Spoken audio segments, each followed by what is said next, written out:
Bonjour à toutes et à tous et bienvenue dans votre toute nouvelle émission Moment Canapé, l'émission qui vous fera passer un bon moment, je l'espère.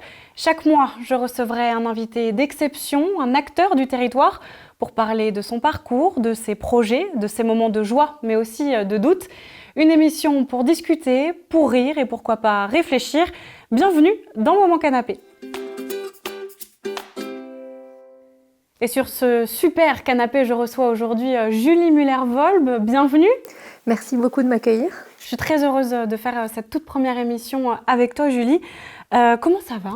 Ça va bien, merci. Et toi ? Ça va super. Pour celles et ceux qui ne te connaissent pas, Julie, tu viens de Rohrbach-les-Bitches. Tu as 36 ans depuis peu. Oui. Tu es maman de 3 enfants, mais surtout, tu es écrivaine. Alors déjà, 8 romans à ton actif, ils sont là, on les voit là. Alors il y a la trilogie L'Éden, Foutue Alchimie, Et si tout était encore possible, 2 volumes d'Apis Apocalypsis et le dernier en date, Vin chaud et plan foireux. Alors la première question, Julie, qu'est-ce qui t'a donné envie d'écrire ? Comment est-ce que tu es tombée dans la marmite ? Alors, j'ai commencé à écrire en fait en fin 2014, suite à une année un petit peu difficile avec à mon petit frère qui est tombé malade. Je me suis un petit peu cherchée, j'ai eu 2 enfants, je me suis un peu perdue et j'ai trouvé un roman, je suis tombée dessus un peu par hasard. La couverture m'a attirée. Et quand j'avais terminé de lire ce roman, en fait, en le fermant, je me suis dit, ça aussi je peux faire. Donc je me suis dit, je vais écrire un livre. Mon mari m'a dit, oui, vas-y, t'as qu'à faire ça. Alors j'ai dit, bien sûr, je vais le faire. Et alors un petit peu comme ça, par défi, je me suis mise à écrire et en fait, c'est pas facile du tout. J'avais pas mal de préjugés, mais en fait, non, c'est plus compliqué qu'il n'y paraît. Mais... T'as un bagage littéraire derrière, ta formation ou... Non, pas du tout. Pas du tout. Non. Donc tu t'es vraiment lancée là-dedans, vas-y, je vais écrire mon premier livre. C'est ça ? C'est tout à fait ça. Justement, on en parle il y a 4 ans. Tu étais encore prothésiste dentaire à Götzenbrück. Oui. Et en fait, du jour au lendemain, tu as décidé de tout plaquer. Oui, bon, pas tout à fait du jour au lendemain, parce que j'avais commencé à écrire, j'étais encore prothésiste dentaire, et puis après, je suis tombée enceinte de ma 3e fille, donc un congé parental aidant. Je me suis doucement glissée vers une reconversion, en fait. Mais c'était ça, pour toi, t'allais devenir écrivaine ? Oui. Mais je ne vais pas vous cacher que ce serait quand même mentir de dire que c'était facile. C'était plus comme un saut dans le vide sans parachute. Voilà. Donc, tu as eu peur ? Oui, quand même. Ça fait peur quand même ? Oui, quand même, ouais. Parce que tu avais la stabilité du salaire aussi, tous les mois ? Ouais, oui, parce qu'après, il n'y a plus de stabilité. Après, il n'y a plus de salaire. Non, il n'y a plus de salaire. En tout cas, au début, il n'y a pas de salaire. Non, au début, non, il n'y a pas de salaire. Ok. Et pourquoi tu as fait ce choix-là, du coup, de devenir écrivaine, jour au lendemain, finalement ? Est-ce que c'était vraiment un choix ? Ça, c'est la grande question. Je pense que c'était plus une évidence qu'un choix. Je pense que, quoi qu'il arrive dans ma vie, même actuellement, je continuerai à écrire quand même, parce que c'est une passion, c'est quelque chose qui me fait, ça me fait vibrer. Donc, est-ce que c'était vraiment un choix ? C'est une bonne question, ça. C'était une évidence. Oui, voilà. Et donc, tu es écrivaine, mais tu travailles de chez toi. Ouais. C'est quoi ta journée type, par exemple ? Alors, ma journée type d'écrivaine ou de maman écrivaine ? Les deux, puisque ça en fait partie l'un dans l'autre. Donc, je me lève, je réveille mes enfants, je les emmène à l'école. Et une fois que la maison est vide et que le silence est là, alors je m'installe à l'ordinateur pour pouvoir travailler. Donc, parfois, c'est travailler, c'est répondre aux mails, faire de la compta et parfois de la correction. Parfois, c'est juste écrire ou des recherches pendant des jours. Ça dépend, en fait. Tous les jours, on se réinvente. Tu comptes un peu tes horaires ? Pardon, tes heures de travail ? Mes heures de travail, non, je les compte pas parce que je pense que ça s'arrête jamais vraiment, en fait. C'est un petit peu le... Alors, c'est génial de travailler à la maison, mais en fait, ça s'arrête jamais. Donc, il n'y a pas de week-end et de vacances. C'est dur aussi, de travailler à la maison. On l'a vu avec le confinement, quand quasiment toute la France est passée en télétravail. On a compris notre douleur. Moi, ça n'a rien changé. Il y a tout le temps des distractions. Et toi, ça n'a rien changé ? Non, moi, c'était la routine. La routine. Ouais. Et tu arrives à rester concentrée parfois quand tu as tes filles, par exemple ? Alors, quand mes filles sont à la maison, ou le mari, ça compte. On sait jamais. Quand tout le monde est à la maison, en fait, c'est plus compliqué de pouvoir juste écrire. Parce que dans la phase créative, j'ai besoin de silence ou de vraiment me couper du monde. Donc cette partie-là est un peu plus compliquée quand il y a du monde à la maison. Mais autrement, je peux faire tout le reste. Donc voilà, gérer les réseaux sociaux, écrire les newsletters, répondre à mes mails, la compta, prévoir les salons. Il y a toujours des choses à faire. De toute façon, ça ne s'arrête jamais. Donc voilà, j'arrive à faire tous les à côté. Répondre à tes fans. Oui. T'es maman, épouse, t'as un chien aussi, Milka, et un chat encore. Comment t'arrives à te retrouver dans le travail justement enfin, entre le travail d'écriture et le travail de mère aussi, de femme tout simplement? À me retrouver, à trouver du temps pour moi. Ouais, et tout le reste. Ah ouais, j'y travaille encore. Je le cherche. C'est compliqué parfois, la charge mentale elle est un peu lourde ou... Oui, oui, parce qu'on ne s'arrête jamais. Comme dit, il n'y a pas de vacances, pas de week-end, mais bon, après, écrire, c'est aussi prendre du temps pour moi. Voilà. Et après, je lis ou bien je joue avec les enfants. Voilà, c'est que des choses que j'aime, donc c'est pas une corvée ou un calvaire. Je ne suis pas en burn-out. Tu ne subis pas? Non, ça va. En plus de travailler à la maison, toi, Julie, tu auto-édites tes romans. Alors pour les gens qui ne savent pas ce que c'est quoi l'auto-édition?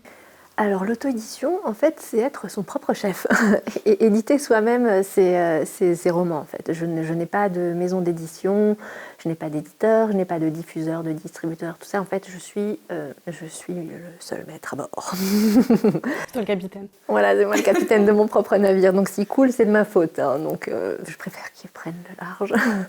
Donc oui, donc je fais un petit peu tout toute seule. Je passe par BOD, c'est Books on Demand. Donc quand je publie mes livres, ils sont disponibles en librairie, à la commande et sur toutes les plateformes, dans toutes les librairies, y compris sur Amazon en numérique. Donc j'ai quand même un diffuseur BOD et ma plateforme d'édition. Mais je m'occupe de tout le travail autour. Tout le reste, ouais, tu choisis les couvertures, tu choisis les titres, tu peux tout changer aussi. C'est ça aussi la liberté de l'auto-édition. Tu es vraiment, ouais, comme tu disais, le seul maître à bord. Oui. Tu t'en sors bien avec ça?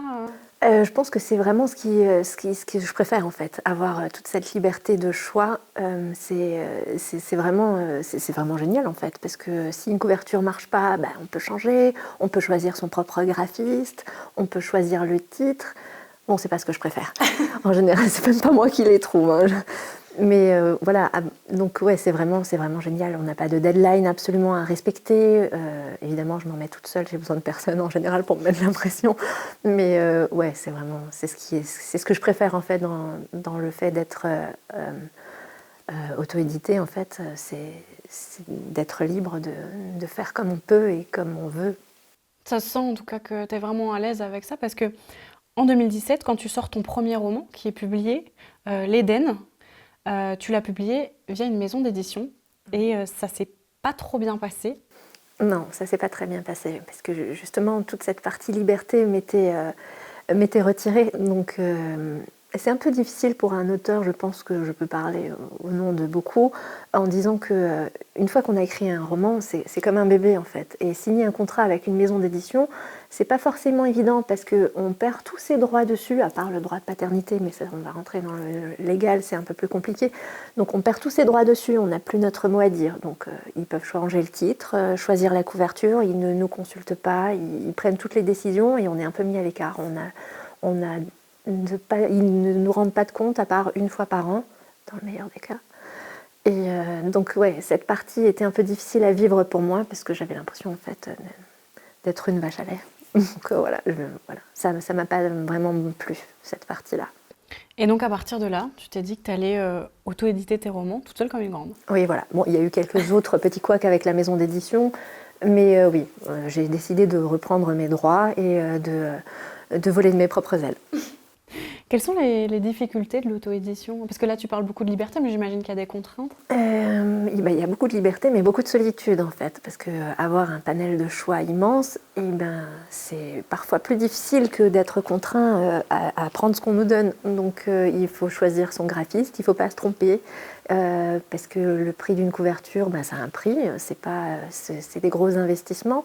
Mine de rien, pour quand on est tout seul, on avance les frais. On est tout seul aussi pour savoir si le roman est bien. Il n'y a pas d'éditeur qui passe derrière. Évidemment, on s'entoure d'autres auteurs, ou de bêta-lecteurs, de choses comme ça, pour rendre un travail professionnel quand même. Mais voilà, on est très seul, tout le temps. Et qu'est-ce qui te bloque le plus, par exemple? Ce qui me bloque le plus dans le fait d'écrire, Dans l'auto-édition, ouais. ce qui me bloque le plus, alors je dirais peut-être que c'est le regard des gens qui actuellement est encore en train de changer. Donc ça, les choses changent, mais le regard sur l'auto-édition est un peu, c'est un petit peu difficile parfois de se dire qu'on n'a pas cette espèce de légitimité élitiste d'être publié en maison d'édition. Donc même après avoir gagné un prix littéraire et avoir vendu à plusieurs dizaines de milliers d'exemplaires, être auto-édité, on n'est pas forcément toujours très bien reçu. D'accord, même en ayant sorti 8 romans, à succès d'ailleurs, parce que les derniers marchent très bien. Donc Ok. on n'est pas toujours très bien reçu. Mais C'est les fou, choses. quand même. Bah oui, c'est pas... Moi, je trouve ça fou. Mais bon, après, il y a de tout dans l'auto-édition. Il y a du très bon et du très mauvais. C'est comme partout en maison d'édition aussi. Ouais. Mais par exemple, avec les réseaux sociaux, enfin, je veux dire, aujourd'hui, est-ce qu'on est obligé de passer par une maison d'édition, par exemple, pour être quand même reconnu ou est-ce qu'on peut se faire tout seul, entre guillemets? Aujourd'hui, je parle, hein, peut-être pas à l'époque, mais... Alors, la reconnaissance, alors c'est très subjectif la reconnaissance. Hein. La reconnaissance de qui et pourquoi? Est-ce qu'on a vraiment besoin de cette reconnaissance? Donc, moi, je dirais non, on n'a pas besoin d'être en maison d'édition pour avoir cette reconnaissance. Hein. Il faut.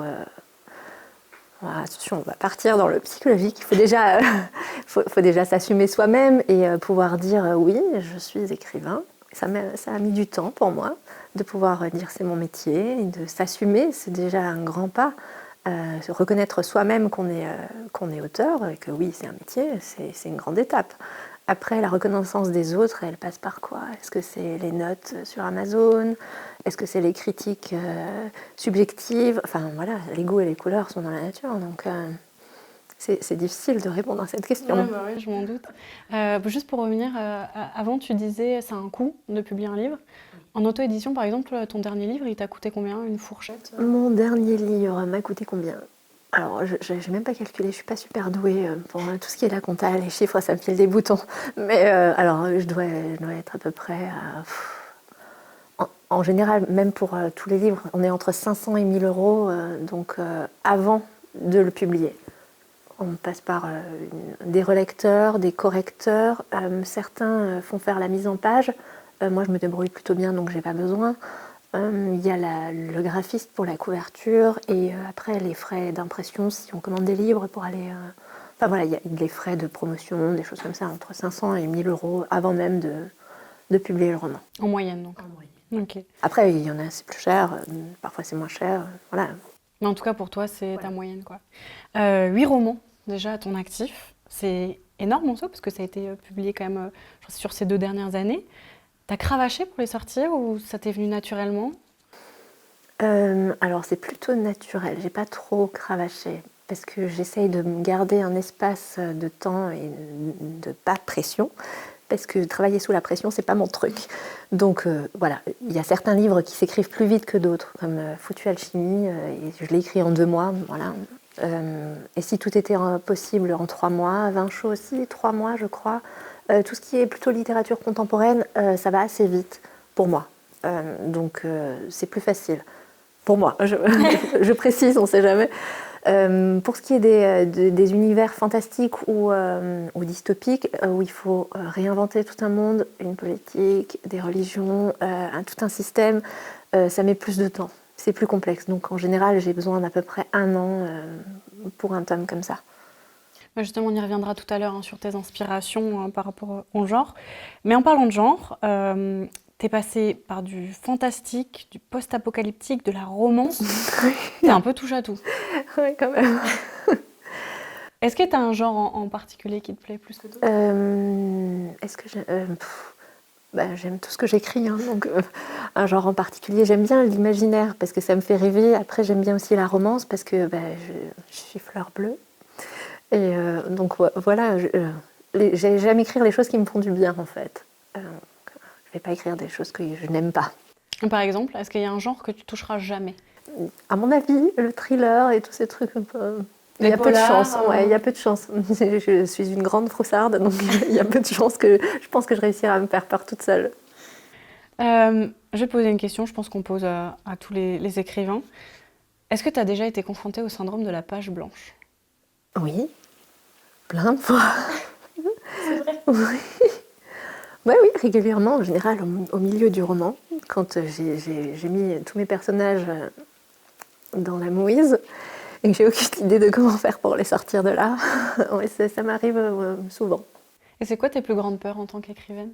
Mis à part le syndrome de la page blanche, évidemment. De décevoir. Alors, c'est fou parce qu'avant de me mettre à écrire, c'est pas quelque chose qui me tenait à cœur. Mais maintenant, j'ai noué une espèce de relation avec mes lecteurs qui est très importante pour moi.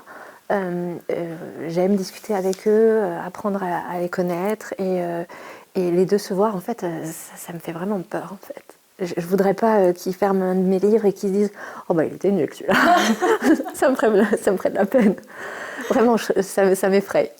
C'est fou, hein, quand même. Oui. Il faut l'acceptation Oui. de l'autre.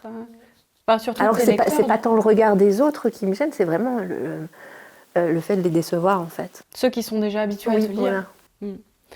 Pour revenir aux inspirations, alors il y a un de tes romans qui m'a le plus marqué, c'est Apocalypsis, pardon. Est-ce que tu peux nous pitcher rapidement l'histoire? Ah oui, ouais. On peut revenir à la partie des peurs, celle où j'ai oublié de dire pas pitcher un roman, c'est pas ce que j'aime le plus. Ouais, donc je dois pitcher Apocalypsis. Donc voilà, je me suis inspirée du territoire de la région et mon héros, mon personnage principal s'appelle Briec. Il évolue dans un monde futuriste où l'oxygène aurait disparu, induit par la disparition des abeilles en fait. Donc il n'y a plus d'abeilles, j'ai extrapolé le tout, histoire que ce soit crédible, plus d'abeilles, plus de photosynthèse, plus d'oxygène, ou quasiment plus. Et donc les gens se sont retranchés dans les bunkers de la Seconde Guerre mondiale pour survivre, et ils travaillent tous les jours pour gagner son oxygène quotidien. Donc ça, c'est la partie facile. Mais il a un secret, il cache sa maman en fait dans son studio et donc il doit travailler pour deux. Donc tout va à peu près bien dans un monde post-apocalyptique sombre, jusqu'au moment où il reçoit un ordre d'appel où il doit partir 3 jours en entretien des blocs extérieurs. Et là, tout va changer. Mais j'en dévoile pas plus. Alors, c'est vraiment ce roman-là qui m'a le plus marqué. Parce qu'en fait, tu es partie d'une problématique réelle, le réchauffement climatique, la disparition des abeilles et de ses conséquences. Donc ça a vraiment été ton point de départ pour écrire l'histoire. Est-ce que c'est un sujet qui te tient à cœur comme ça, l'écologie? Oui, je suis une grande éco-responsable dans l'âme. Je fais mes propres savons, mes shampoings, enfin voilà, je fais tout moi-même autant que possible pour impacter le moins possible la Terre. Et oui, j'essaye de la sauver à moi toute seule. On verra si ça marche. Non, c'est déjà bien. Donc oui, j'avais vraiment pour but de sensibiliser les gens en écrivant ce roman. En plus, pour l'écrire, tu as dû enquêter, tu as dû lire des articles, tu as vraiment dû te documenter. Ouais. C'est aussi ça, être écrivain aujourd'hui, par rapport aux questions d'actualité comme ça? Mais je pense que c'est être écrivain tout le temps. Aujourd'hui, avant, demain, avant de pouvoir écrire, il y a souvent une phase de construction et de recherche qui est presque aussi importante, ou voire même plus importante que l'écriture en soi. Donc oui, il faut que ça tienne la route, on ne peut pas écrire n'importe quoi non plus, même si c'est ce que je pensais avant. Donc non, il faut vraiment être documenté, faire des recherches. Et puis ça aide aussi à s'immerger dans le roman, y compris pour faciliter l'immersion pour les lecteurs, en fait, de pouvoir décrire exactement certaines sensations, certaines odeurs. Bien sûr, des choses familières finalement pour le lecteur. Oui, voilà. Et est-ce que, alors je parlais de sensibiliser tes lecteurs, est-ce qu'il y a d'autres sujets comme ça qui te tiennent à cœur? Des sujets, j'en ai des tonnes. J'ai voulu sensibiliser avec ma romance Foutue Alchimie à l'adultère. C'est un sujet tabou. Je me suis dit, je me tire une balle dans le pied, mais j'y vais, j'ai pas peur. Parce que j'avais envie de montrer que parfois les plus belles histoires d'amour, elles commencent pas toujours dans le rose et les paillettes, et que parfois c'est moche. Mais bon, c'est comme ça, quand l'évidence est là, c'est là, on n'y peut rien. Donc c'est facile de juger, c'est moins facile de vivre les choses. Donc il y a plein d'autres sujets comme ça. Pour l'Éden, j'avais... c'est du fantastique, mais il y a toujours cette notion, ce rapport à la terre et à la préservation de nos merveilleuses ressources. Donc voilà. Pour revenir dans le thème d'Apis Apocalypsis, tu t'inspires du territoire, tu l'as dit tout à l'heure, plus précisément du Cimserhof. Oui. C'est important pour toi de t'inspirer du secteur, du territoire? Oui. Oui, parce qu'on a un très beau territoire, il est magnifique, je voudrais que tout le monde le voie. Et puis, il y a tellement de choses merveilleuses à voir, et oui, ça fait partie de moi. Donc, dans tous mes romans, en fait, il y a une partie du territoire. Que ce soit dans l'Éden ou le lycée, c'est celui de Leach, dans lequel j'ai été scolarisée. Mon héroïne habite dans un village inventé, mais qui serait comme un peu parental. Et puis...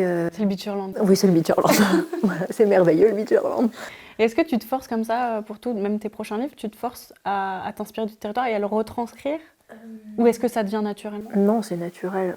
Les inspirations, au final, ça fait de nous ce qu'on est, et ça fait partie de moi, comme je le disais. Le territoire dans lequel j'ai grandi et évolué est imprégné dans chacun de mes romans, je pense. Que ce soit jusqu'aux traditions de vin chaud. De Noël, oui. Donc là, on l'a dit, hein, tes inspirations, donc il y a le territoire. Est-ce qu'il y en a d'autres? Des inspirations? Oui. Alors, je suis une grande sensible, donc tout m'inspire, que ce soit de la musique, une odeur, un lever de soleil, les rires des enfants. Il y a tellement de choses qui peuvent m'inspirer. Un auteur? Un auteur qui m'inspire? Alors, oui, j'écris beaucoup. Je lis beaucoup, pardon. Oui, j'écris beaucoup aussi. Mais, alors, je lis beaucoup de tout. Est-ce qu'il y a des auteurs qui m'inspirent particulièrement? Tous, en fait. Tous ceux que je lis m'inspirent. Je trouve du bon dans chacun. Après, je lis beaucoup. Celui qui m'a donné envie d'écrire, c'était Les ailes d'émeraude d'Alexiane de Lys. Voilà. Pour n'en citer qu'un. Mais voilà, j'ai lu Tolkien, Harry Potter. J'ai lu tellement de choses. Ça tombe bien pour tout à l'heure. Hein. Je t'en dévoile pas plus, mais tu verras. Petite, tu lisais quoi? Enfin, est-ce que tu lisais petite? Oui, je lisais beaucoup jusqu'à ce que j'arrive au collège et que je sois submergée par les devoirs. Ah, les devoirs. C'est trop, les devoirs. Avec tes filles, tu le vois aussi, donc trop de devoirs? Ouais. Ah, c'est insupportable. Mais bon, c'est un passage obligé, hein, mais ouais, je lisais beaucoup avant. Avant le collège, puis après le lycée. Et aujourd'hui, qu'est-ce qu'on retrouve sur la table de chevet de Julie Muller-Volpe? Alors aujourd'hui, il y a du J. Christophe Nevernight, actuellement, sur ma table de chevet. C'est quoi comme genre? C'est du fantastique, je crois, de la fantaisie. Tu restes plus ou moins dans le fantastique? Bon, pas toujours, parfois j'ai des romances, du développement personnel, je lis de tout en fait, sauf des thrillers. Parce que ça fait peur, voilà. Et selon toi, petite question à part comme ça, le livre à lire pendant les vacances? Les vacances d'hiver ou les vacances d'été? Celui que tu veux. Alors, il y a un livre que j'avais beaucoup aimé pour les vacances d'été. Alors, il s'appelle Les beaux brins ténébreux cachent toujours quelque chose. C'est léger, c'est très drôle. Ah. Je pense que j'ai jamais autant ri que dans ce roman. Voilà. Et pour les vacances d'hiver, du coup, vu que ça arrive? Les vacances d'hiver, alors pour moi, c'est plus de la fantaisie ou du fantastique. Alors, La couleur des nébuleuses d'Amandine Peter, peut-être. C'est un voyage, du space opéra. Ok. C'est toujours sympa. Super. Et puis elle a une plume magnifique. Ok, bah écoute, je connais pas, donc je vais peut-être découvrir. On passe à complètement un autre sujet. Tu es très active sur les réseaux sociaux et tu publies régulièrement des photos de tes aventures littéraires, mais aussi des vidéos où tu dévoiles un peu les coulisses du travail d'écriture, sur TikTok notamment. Alors c'est très drôle. Je pense notamment à la vidéo où tu essaies d'avancer sur ton travail. En fait, les enfants n'arrêtent pas de t'appeler. C'est important pour toi aussi ce média-là? Oui. Alors, ça me demande beaucoup d'efforts de faire ces vidéos parce qu'à la base, je suis très timide et quand j'ai commencé les réseaux, il a fallu très longtemps jusqu'à ce que j'ai le courage de poster une photo de moi. Donc, c'est une grande étape. Hein, quand même. On peut noter quand même tous les efforts, ça paye. Ouais, voilà. Et oui, mais c'est quand même important après, le premier devoir de l'humour, c'est l'autodérision. Donc, voilà, ça me tient à cœur. C'est beau ce que tu as dit. C'est vrai? Ouais. C'est pas moi c'est pas de moi, mais je me souviens plus de qui c'est, hein, je précise. Et du coup, tu l'utilises dans quel but? Est-ce que c'est pour le côté promo, pour le côté coulisses justement? Qu'est-ce qui te plaît le plus là-dedans? Pour le partage avec les lecteurs. C'est pas, je tente pas forcément de promouvoir absolument mes romans sur les réseaux. J'aime bien garder, enfin, tisser un lien avec eux, en fait, surtout ça. Et de montrer aussi que parfois je me dis, oh, ils doivent se dire, les écrivains, c'est comme ça et comme ça. Et puis non, en fait, moi je suis là avec la main dans les WC, en train de nettoyer les WC. Non, comme tout le monde, en fait. Oui, il y a quelque chose d'assez authentique dans tes vidéos. Oui, c'est vrai. Mais oui, on est très très humain. Ouais, quand les enfants ont la gastro, on est là et on ramasse tout. Et on dit, c'est très vendeur. En 2017, tu as reçu, on passe des toilettes un prix littéraire. Bah oui.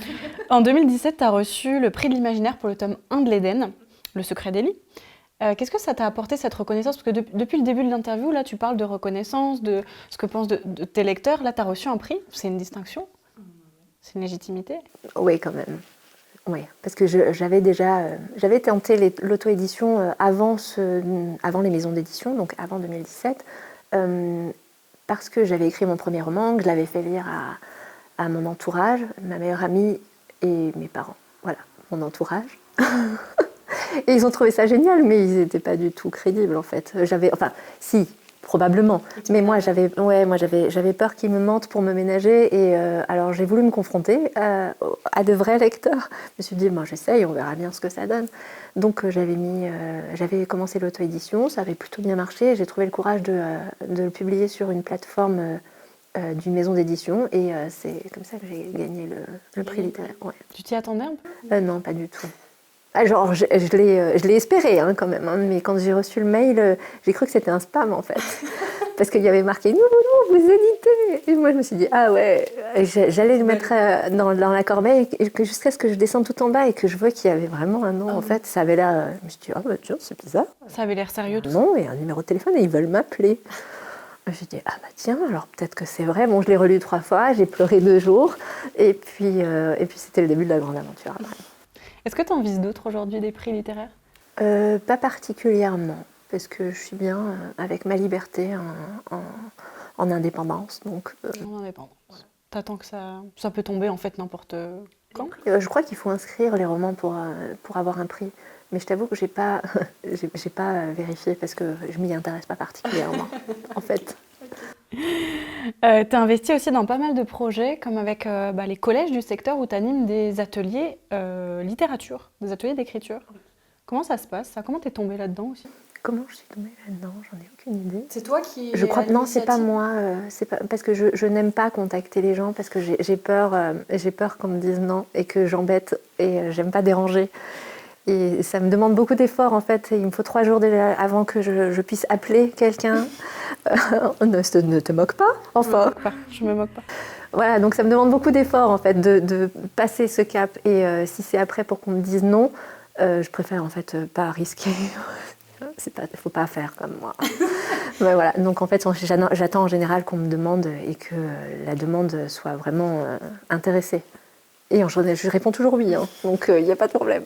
Donc les collèges, par exemple le collège de Lemberg, il me semble. Le collège de Lemberg a été le premier à me contacter l'an dernier pour pouvoir animer un atelier d'écriture avec une classe de 4e. Et c'était vraiment génial. On a fait un recueil de nouvelles fantastiques. Je leur ai fait imprimer après leur propre recueil. Ils avaient fait la couverture, il y avait leur nom dessus, ils étaient contents. Enfin, je crois. T'as peut-être suscité des vocations? Peut-être. Ouais. Oh, il y en a qui écrivaient vraiment très bien. Je pense quand même, il y en avait pas mal. Ils étaient bons. Et d'autres ateliers d'écriture comme ça ailleurs? Des ateliers d'écriture, j'en ai pas... Et peut-être qu'on va réitérer l'opération cette année avec le collège de Lemberg, normalement d'ailleurs. Et je vais peut-être faire d'autres interventions, pas forcément des ateliers, à voir avec le lycée Tessy. Il me semble qu'on va faire une intervention et éventuellement un atelier, peut-être pas un atelier aussi poussé, mais peut-être création de personnages, on verra des choses comme ça. Ok, ouais, c'est sympa en tout cas. Tu fais pas mal de salons du livre aussi. Je pense à celui d'Épinal, hein, le dernier en date auquel tu as participé. Il y a quelques temps, Julie, parce qu'on se connaît aussi en dehors de cette émission, tu m'as confié vouloir te lancer dans un projet. Ce projet, est-ce que tu peux en parler? Alors, j'ai les prémices d'une idée éventuellement. Ce serait bien, je pense, de pouvoir animer faire un salon, peut-être dans le Beacherland. Un salon du livre du Beacherland, voilà, avec peut-être faire venir des auteurs déjà publiés ou auto-édités, J'aimerais bien. Je trouve que le territoire s'y prête bien. Je pense notamment au médiéval qui se passait à la Citadelle, qui était vraiment très sympa. Donc il y a tellement de choses qui seraient envisageables, donc pourquoi pas. Oui, avec des auteurs aussi du coin, parce que là, moi, je parle beaucoup de toi, mais il y en a d'autres aussi sur le secteur. Donc ouais, ça pourrait être assez chouette. En tout cas, le message est passé, j'espère, parce qu'évidemment, ça se monte pas Non, tout je seul, pense un que c'est projet. pas évident à monter, mais oui, pourquoi pas. Pourquoi pas, peut-être le salon du livre du Beacherland 2024-2025. Oui, Ça peut-être. pourrait se faire, quoi. Bah, merci beaucoup, Julie. J'ai une dernière question, une avant-dernière question. La question qu'on se pose tous, Julie, quel sera le prochain Julie Muller-Volb? C'est une très bonne question. Alors, j'ai terminé un roman la semaine dernière. Il est en phase de relecture-correction. C'est pas ma partie préférée. Mais je pense que ce sera éventuellement celui-là, à moins que j'écrive une romance rapidement entre-temps. Donc, j'ai quelques idées qui sont derrière un tête comme ça à voir. Et ce sera un roman fantastique. Oui. Roman fantastique. Ok. Bah, écoute, Julie, c'est bientôt la fin de cette émission, mais avant de se quitter, je te propose de faire un petit jeu. De toute façon, tu n'as pas le choix parce que chaque invité sera obligé de le faire, ce petit jeu. C'est un petit quiz pour tester tes connaissances. Alors, on est sympa, on n'a pas préparé des questions sur comment démonter un carburateur. Hein, on est évidemment resté... C'est tellement généreux. Voilà, on est évidemment resté dans ton domaine de prédilection, la littérature. Est-ce que tu es prête? Ok, jingle. Donc ouais, on a mis les moyens pour cette émission, on a un petit jingle sympa. Alors revenons à nos moutons, Julie. Le principe est simple. Je vais te décrire un personnage de livre ou de BD. Et tu dois bien sûr me donner soit le nom de ce personnage, si tu le connais, soit le nom du livre. D'accord. Ok, il y a 10 questions. Ok. Alors, c'est parti, t'es prête? Oui, d'accord. Numéro 1. Je suis jeune, je dors dans une chambre minuscule sous un escalier et j'ai une cicatrice caractéristique. Qui suis-je? Harry Potter. Harry Potter de J.K. Rowling, bien sûr. Premier point. Deuxième question. Je suis un couple célèbre d'amants. Je représente l'amour, la passion, mais aussi les histoires qui finissent mal. Qui suis-je? Roméo et Juliette. Oui, c'est ça. Tant que ça finit mal, c'est forcément Roméo et Juliette. Numéro 3, je suis un vieux magicien. On me surnomme entre autres le pèlerin gris, mais mon vrai nom est Olorin. Qui suis-je? Dumbledore? Non, c'est pas... Comment il s'appelait? Comment ça, Dumbledore? Non, parce que c'est le même acteur en fait. Ah oui, d'accord. Et t'as réfléchi plus loin, toi. Oui, mais je ne trouve plus le nom. Est-ce que tu veux un joker? Non, je sais qui c'est. D'accord. C'est dans Tolkien, Oui. dans Le Seigneur des Anneaux. Exactement, c'est Gandalf. Gandalf. Donc le Seigneur des Anneaux, John Ronald Reuel Tolkien. Voilà. Je préfère le dire parce que je le sais. Donc... Numéro 4. Je suis un journaliste beaucoup trop curieux. Je vis dans un château et j'ai une coupe de cheveux caractéristique. Qui suis-je? Un journaliste trop curieux. Qui vit dans un château. Alors moi, le château, franchement... Dans un château. Si je le savais pas, j'aurais pas... Alors, Tintin? Tintin, Il exactement. vit dans un château, lui? Apparemment, il vit dans un château. ok, Ouais, d'accord. apparemment. Moi, je vais apprendre des trucs en fait. Moi aussi, j'apprends des Non, trucs. mais je le savais déjà en fait. Question numéro 5. Je vis sur un astéroïde. Je suis blond avec une écharpe rouge. Je me pose plein de questions et j'apprivoise un renard. Qui suis-je? Le Petit Prince. Exactement, d'Antoine de Saint-Exupéry. Bravo. Question numéro 6. On a la moitié du quiz. Hein. D'accord, ok. Question numéro... Comment ça se fait? numéro 6. Je suis une femme célibataire, trentenaire vivant à Londres. J'écris dans mon journal intime mes péripéties amoureuses. Qui suis-je? Bridget Jones. Oui, c'est ça. Tu savais que c'était un roman à la base? Oui. Ah d'accord, ah, oui, c'est moi, alors je suis nulle. Non, je sais des trucs des fois. Quand même. Je connaissais que le film, mais c'est en écrivant les questions. Mais c'est marrant parce que quand j'ai commandé ma couverture, j'ai dit que je voulais une Bridget Jones alsacienne. Ah oui. Pour vin chaud et plan foireux. Ok, et donc ça donne ça, on le montrera tout à l'heure. Le Oui, film, oui. D'accord, ok. On continue. Je suis un détective privé consultant, doté d'une mémoire remarquable et d'une capacité de déduction hors du commun. Qui suis-je? Un détective privé. Un détective tout court. Le plus célèbre. Sherlock Holmes. Sherlock Holmes. Ah oui, d'accord. Ouais, de Sir Arthur Conan Doyle, bravo. Alors la prochaine, je suis un célèbre détective travaillant à Londres, mais je ne suis pas Sherlock Holmes. Je tiens à ma moustache qui fait ma fierté. tu bloques. Ouais. a un nom très français. Et c'est une femme, l'auteur. Un détective qui a une moustache Oh, j'en ai aucune idée. avec un nom bien français. Mais j'ai un trou, me juge pas. Est-ce que tu veux le super moite-moite? Le super moite l'appel au public, tout ça.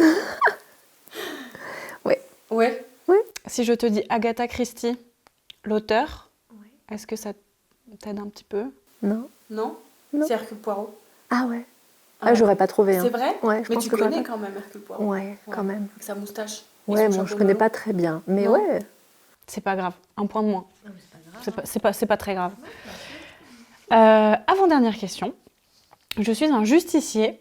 On me surnomme le Chevalier Noir. Je donne des noms tirés du mien aux gadgets que j'utilise. Qui suis-je? Je donne mon nom aux gadgets. Aux gadgets ou aux véhicules que j'utilise. Mais c'est vraiment ça. Parce que si je le dis, je vais avoir l'air ridicule si c'est pas ça. Essaye. Ok, l'inspecteur Gadget. Non. Mais moi aussi, je pensais. Non, mais parce que... Ça peut porter à confusion, je suis d'accord. Il donne ses noms, oui, parce que Gogo Gadgetto, bah forcément. Non, le Chevalier Noir, The Dark Knight. Ouais, mais il donne des noms à des gadgets. Ouais. C'est un peu ambigu quand même, hein, ton truc. Je te dis après. Tu me donnes une réponse. C'est Batman ou pas? C'est Batman, absolument. Bah, la Batmobile, Ouais, mais c'est... Ouais, ok. Voilà. c'est ça. Alors là, maintenant, je m'apprête à faire une blague, D'accord. mais je sais pas encore si je vais la garder, cette blague, en montage. Comment appelle-t-on son véhicule à moteur aquatique? Je parle de Batman. Hein. Ouais. Et moi, je dois répondre. Ouais, à ton avis, c'est quoi? Ah, mais je ne sais C'est pas. une blague. C'est une blague. Ouais. Ok. Son, Blablabla. son véhicule à moteur aquatique. Ah, blablabla. Écoute bien, le bat-eau. T'as capté? Ouais. Bon, allez, dernière question. Je me tue à la tâche pour protéger mon lourd secret. Je me retrouve malgré moi embarquée dans une aventure hors les murs. Ma meilleure amie d'enfance est devenue une inconnue impitoyable. Et je dois désormais survivre à une planète hostile. Tu peux recommencer, s'il te plaît? Bien sûr, je peux recommencer si tu veux. Je me tue à la tâche pour protéger mon lourd secret. Je me retrouve malgré moi embarquée dans une aventure hors les murs. Ma meilleure amie d'enfance est devenue une inconnue impitoyable. Et je dois désormais survivre à une planète hostile. D'accord, bah c'est Briac. C'est Brieg? C'est de qui? Je sais pas, je la connais pas. Tu la connais pas? Elle s'appelle Julie, je crois, non? Peut-être. Julie Muller-Wood. Ouais, d'accord. Il est pas mal ton pitch, hein, quand même. Hein. Et donc, C'est bon, bien- t'es embauché. C'était bien Brieg, d'Apis Apocalypsis, tiré de ton livre d'ailleurs. Voilà, je me suis dit que je te ferais une petite blague. Elle Mais... est pas mal. Sur le coup, j'ai cru que t'allais pas y répondre. Je me suis dit, ah non, mince, elle a pas reconnu son propre personnage. Bah, en fait, je l'ai trop reconnu. Je me suis dit, mince, est-ce que j'ai déjà écrit un truc qui existe déjà? Est-ce que j'ai plagié quelqu'un? J'ai commencé à suer. Eh ben écoute, Julie, c'est presque un sans faute. Hein, on retiendra un point pour le Hercule Poirot. Ouais. Ça va, c'était pas trop dur non plus. Non, ça va. C'est bien. Donc on arrive à la fin de l'émission. J'ai une dernière question pour toi. Cette fois-ci, ce sera vraiment la dernière question. Est-ce que tu as passé un bon moment Bah oui, quand même. sur ce canapé? Ah bah oui, je reviens quand tu veux. C'est vrai? Bah, je t'inviterai l'année prochaine. En fait, je vais venir à toutes les émissions. C'est vrai? Ok, donc ça s'appellera plus Moment Canapé, ça s'appellera Moment Canapé avec Julie Muller-Wood. Voilà, mais c'est très bien, non, comme titre. Bah écoute, merci beaucoup Julie pour ta participation. Je suis ravie d'avoir partagé cette toute première émission avec toi. Et j'espère que vous aussi, vous avez passé un bon moment en notre compagnie. Alors, on le rappelle, alors où est-ce que je l'ai mis? Il est ici. Vin chaud et plan foireux est disponible donc sur Amazon en format broché ou en format numérique. On peut aussi le retrouver sur commande, en librairie, hein, c'est ça, ainsi que tous tes autres romans. Merci de nous avoir suivis. On se donne rendez-vous le mois prochain pour un nouveau numéro de Moment Canapé.